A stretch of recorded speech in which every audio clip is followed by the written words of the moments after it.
स्वागत है आपका खेल की दुनिया में। आज की तारीख है 13 मई और इस दिन 1905 में विश्व हैवीवेट चैंपियन जेम्स जेफरीज 7 खिताबी जीत के बाद अजय रहे और रिटायर हो गए। वो 1910 में रिंग में लौटे लेकिन जैक जॉनसन से हार गए। 13 मई का दिन खेल इतिहास में कई महत्वपूर्ण घटनाओं के लिए जाना जाता है। आइए इस तारीख की कुछ खास घटनाओं पर नजर डालें। 13 मई 1909 पहला गिरोह डी इटालिया मिलान में शुरू हुआ, जिसमें इटालवी साइक्लिस्ट लुइगी गन्ना पहले विजेता बने। 13 मई 1950 पहली फॉर्मूला 1 विश्व चैंपियनशिप रेस सिल्वरस्टोन सर्किट पर हुई, जिसमें जियोसेपे फरीना ने अल्फा रोमियो के लिए जीत हासिल की। 13 मई 1958 में सेंट लुइस कार्डिनल्स के स्टेन म्यूजियल ने शिकागो कब्स के खिलाफ मैच में अपने करियर का 3000वां हिट हासिल किया। 13 मई 2015 में डेरेक स्टेपन ने ओवरटाइम में सीरीज जीतने वाला गोल किया, जिससे न्यूयॉर्क रेंजर्स ने वॉशिंगटन कैपिटल्स के खिलाफ गेम 7 में जीत हासिल की और ईस्टर्न कॉन्फ्रेंस फाइनल में जगह बनाई। 13 मई 2012 में मैनचेस्टर सिटी ने सर्जियो अगुएरो के आखिरी मिनट में नाटकीय गोल से क्वींस पार्क रेंजर्स को 3-2 से हराकर अपनी पहली प्रीमियर लीग खिताब जीती। आज के दिन कई महान खिलाड़ियों ने जन्म लिया था, जिनमें शामिल है डेनिस रोडमन, जिनका जन्म 13 मई 1961 में हुआ। वो एक हॉल ऑफ फेम NBA खिलाड़ी हैं जो अपने रीबाउंडिंग क्षमता और रंगीन व्यक्तित्व के लिए जाने जाते हैं। माइक बीबी, जिनका जन्म 13 मई 1978 में हुआ, वो एक पूर्व NBA पॉइंट गार्ड है जो सैक्रामेंटो किंग्स और मियामी हीट सहित कई टीमों के लिए खेल चुके हैं। जबारी स्मिथ, जिनका जन्म 13 मई 2003 में हुआ, वो एक युवा NBA फॉरवर्ड है जो वर्तमान में ह्यूस्टन रॉकेट्स के लिए खेल रहे हैं। रोमेलू लुकाकू, जिनका जन्म 13 मई 1993 में हुआ, वो एक बेल्जियन स्ट्राइकर हैं जो चेल्सी और मैनचेस्टर यूनाइटेड जैसे शीर्ष क्लबों के लिए खेल चुके हैं। याया टोरे, जिनका जन्म 13 मई 1983 में हुआ, वो एक आइवोरियन मिडफील्डर हैं जो मैनचेस्टर सिटी में अपने समय के लिए प्रसिद्ध हैं। लाइडिया विलियम, जिनका जन्म 13 मई 1987 में हुआ, वो एक ऑस्ट्रेलियाई गोलकीपर हैं जिसने राष्ट्रीय टीम के लिए 100 से अधिक मैच खेले हैं। पीके सबन, जिनका जन्म 13 मई 1989 में हुआ, कनाडाई डिफेंसमैन जिसने 2013 में नॉरिस ट्रॉफी जीत मॉन्ट्रियल कैनेडियंस, नैशविल प्रेडेटर्स और न्यू जर्सी डेविल्स के लिए खेला। टायरन मैथ्यू, जिनका जन्म 13 मई 1992 में हुआ, वो एक NFL सेफ्टी हैं जो एरिजोना कार्डिनल्स, ह्यूस्टन टेक्संस और कैंसस सिटी चीफ के लिए खेल चुके हैं। आज के दिन कई बड़े और बेहतरीन रिकॉर्ड भी बने। 13 मई 1999 Allen Iverson's playoff steals record. Philadelphia 76ers और ऑरलैंडो मैजिक के बीच पहले राउंड की गेम 3 में एलन आइवरसन ने 10 स्टील्स के साथ NBA प्लेऑफ रिकॉर्ड बनाया। उन्होंने 33 पॉइंट भी बनाए और 76ers को 97-85 से जीत दिलाई। 1958 Stan Musial's 3000 test. Saint Louis Cardinals के स्टैन म्यूजियल ने शिकागो कब्स के पिचर मॉ ड्रॉबेस्की के खिलाफ विग्रेली फील्ड में पिंच हिट डबल के साथ अपने करियर का 3000वां हिट हासिल किया। कार्डिनल्स ने ये गेम 5-3 से जीता। 1958 Giants record 50 total bases. San Francisco Giants की साथी खिलाड़ी विली मेस और डेलिन स्पेंसर ने प्रत्येक ने 4 एक्स्ट्रा बेस हिट्स बनाए और जायंट्स ने लॉस एंजलिस डॉजर्स के खिलाफ 16-9 की जीत में 50 टोटल बेस का रिकॉर्ड बनाया। 1976 New York nets ABA championship. New York nets ने तीसरे क्वार्टर में 22 अंकों की कमी को पार करते हुए डेनवर नगेट्स को 112-106 से हराया और 6 गेम में आखिरी ABA चैंपियनशिप जीती। 1891 Isaac Murphy's Kentucky Derby victory. Isaac Murphy ने किंग्समैन के साथ लगातार दूसरी केंटकी डर्बी जीती। 4 घोड़ों की दौड़ में आखिरी स्थान से आकर बालगोवन को आधी लंबाई से हरा दिया।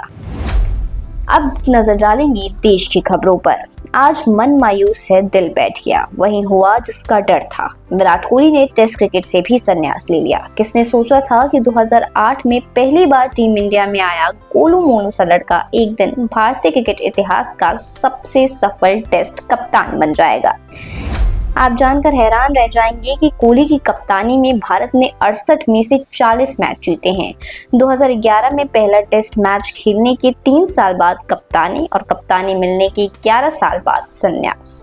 36 साल के विराट की कमी सिर्फ टीम इंडिया को ही नहीं खिलेगी बल्कि उनके चाहने वाले को भी चीकू को मिस करने वाले हैं। वैसे तो विराट ने अपने 14 साल लंबे करियर में भारत को कई मैच जिताए, लेकिन एजबेस्टन में विपरीत हालातों में खेली 149 रन की पारी आज भी आंखों के सामने है। साल 2014 में भारतीय टीम इंग्लैंड दौरे पर थी। इस दौरे से पहले विराट अंग्रेजी की सरजमी से बुरे तरह फ्लॉप होकर लौटे थे। ऐसे में एजबेस्टन क्रिकेट ग्राउंड में खेले गए पहले टेस्ट में विराट ने अपनी कमबैक की नई कहानी लिखी। James Anderson, Stuart Broad, Ben Stokes और सैम करन जैसे तेज गेंदबाजों का सामना किया तो आदिल रशीद की फिरकी से भी निपटे। मुकाबले में इंग्लैंड को 287 रन पर समेटने के बाद भारत जब बैटिंग करने उतरा तो एक छोर से धड़ाधड़ विकेट गिरते गए, लेकिन विराट क्रीज पर अंगद की तरह पैर जमाए खड़े थे। इस बार इंग्लैंड के सामने एक नया विराट था जो बेखौफ निडर होकर सीम स्विंग और पेस से निपट रहा था। अच्छी गेंदों का सम्मान और खराब गेंदबाजी पर उन्हें तगड़े प्रहार कर बता दिया कि क्यों उन्हें दुनिया का बेस्ट बल्लेबाज कहा जाता है। अपनी 149 रन की पारी में विराट ने Sachin Tendulkar, sir Don Bradman जैसे तमाम दिग्गजों को पछाड़ते हुए इंग्लैंड की धरती पर पहला टेस्ट करियर का 22वां और इंटरनेशनल क्रिकेट का कुल 57 शतक जमाया था। महज 100 रन पर आधी टीम पवेलियन लौट चुकी थी। ऐसे में 39 साल के कोहली ने ओपनर शिखर धवन से लेकर 10वें नंबर पर उतरे ईशांत शर्मा तक के साथ साझेदारियां जमाई। बल्लेबाज संग ऐसी जंग लड़ी जिससे हमारी आने वाली कई पीढ़ियां भारत के फाइट बैक के लिए याद रखेगी। आप जानकर दंग रह जाएंगे कि विराट ने अपनी 149 रन की पारी के आखिरी 92 रन मोहम्मद शमी, ईशांत शर्मा और उमेश यादव के साथ मिलकर बनाए। 225 गेंदों में 22 चौके और 1 छक्का मारने वाले किंग कोहली को इस मैच में 2 जीवन दान भी मिले थे, लेकिन हमें नहीं भूलना चाहिए कि किस्मत भी बहादुर का ही साथ देती है। और अब विराट कोहली का समय यहीं खत्म हो चुका है और टेस्ट क्रिकेट से विराट कोहली ने संन्यास ले लिया है और यहाँ से कभी भी वो व्हाइट जर्सी में आपको नजर नहीं आएंगे। अब बढ़ते हैं इंटरनेशनल न्यूज की ओर। Tennis, Gauff versus Raducanu at Italian Open. अगर एम्मा राडुकान 2025 इटालियन ओपन के सेमीफाइनल में पहुंचती हैं तो वो ब्रिटिश नंबर 1 स्थान फिर से हासिल कर लेगी।